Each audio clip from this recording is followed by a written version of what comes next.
Well, this video is certainly well overdue, as we are well past halfway through we're at the last half of this month, but happy Pride, everybody. And I just wanted to share with you all because I'm so happy where we are at this particular time. And,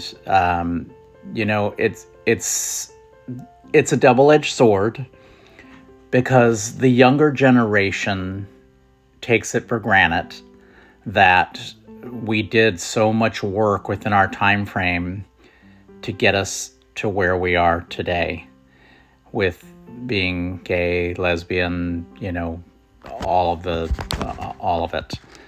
And it really does sadden me that they don't understand the struggle because it was just handed to them. And, I, being an advocate, and I always did what I could to continue to push the agenda forward over the years. And, again, when I grew up in Maryland, I was still just a scared child. And really, when I was trying to come out, it was just a very hard time frame. Because again, I would have never imagined that my family would turn against me. But you always had that fear that, what if? And, it was kind of tied right down the middle with the family, honestly, because Dad was more for it or whatever else. He was always more open-minded or whatever. My mom wasn't because of her Japanese culture. It is very shunned upon in Japan, and that was one of those things where it took quite a bit, and I still think even towards the end really that she really was still kind of against it, but it was always one of those things that was very difficult. And so when I picked up and moved from Maryland to San Diego when I was 23 going on 24, I said, I'm not going to hide anymore. I'm going to be who I am. And everybody that's out there, it's not that I'm going to, come right out there and tell them, but I'm not going to hide it. And, I really did grow quite a bit out in San Diego. And I loved every moment that I was out there for, because it was such an amazing experience. And if you haven't seen my podcast that I was in the beginning of the year, it's called The Hidden Variables by Deb Shopke. And I was her first guest, and I was blessed that she asked me to be a part of her podcast, which was just amazing. But I do talk about the story about me going out there.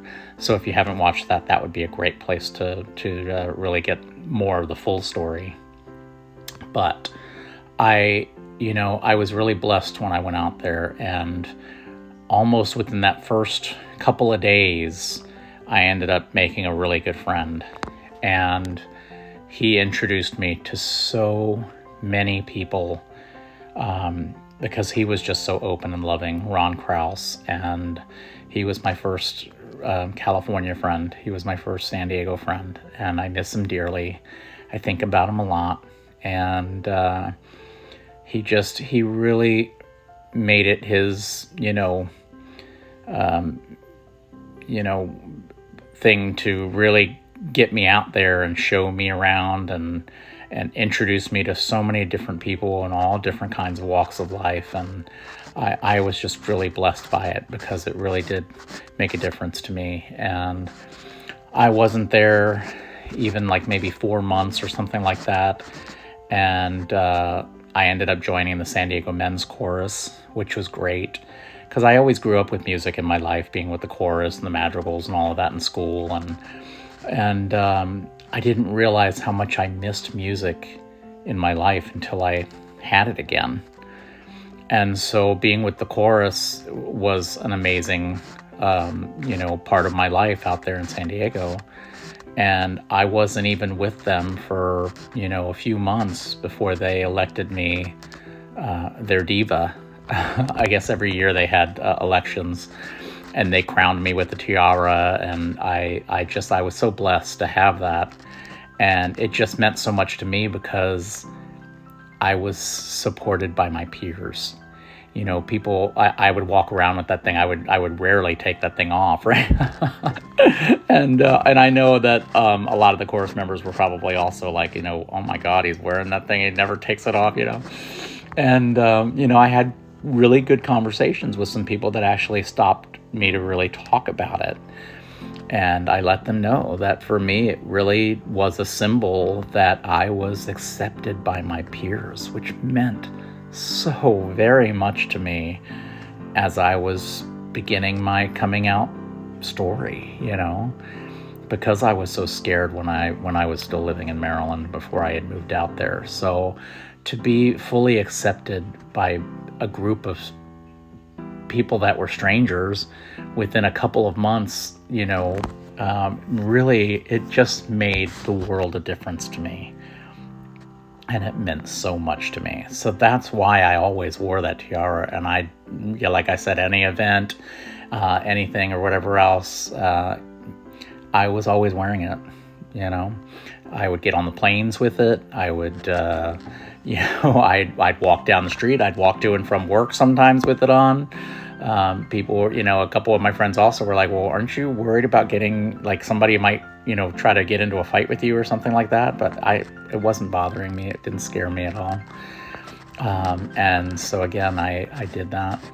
But I was also very blessed to be in Tampa in 1996 with the San Diego Men's Chorus and with Gala choruses, because every 4 years, choruses from all over the world, the gay and lesbian choruses from all over the world, would all conjoin into one city for a week. And that year in 96 was in Tampa, and we all went through the first official Gay Pride March in Tampa, and that was big. That was amazing because we're talking about hundreds of choruses, one after another, doing this Pride March, which was amazing. But again, along with such an amazing event, we got pushed, we got shoved, I got spit on. We were literally called vulgarities and names and, you know, all of that kind of stuff by church-going people. And, you know, the First Baptist Church was the biggest group that was there, that was, you know, doing the name calling and doing the spitting. And it really was very shocking to me, again, back even in 96.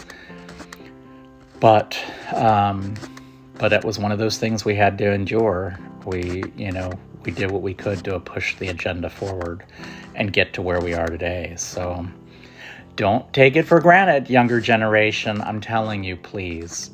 It's sad that everybody, you know, that it's been handed to or whatever. They don't realize the fight and what we had to do to stand up for ourselves and really push it forward. So I hope you all have a great night. I just thought I would share that little tidbit of my life and my background with you all. And I don't know. It's one of those things, you know. And I'm very proud of my past and how I handled myself throughout that time frame. And you know, it was just an amazing time. So I love you all so much. In love and light, have a great day. Happy Pride Month.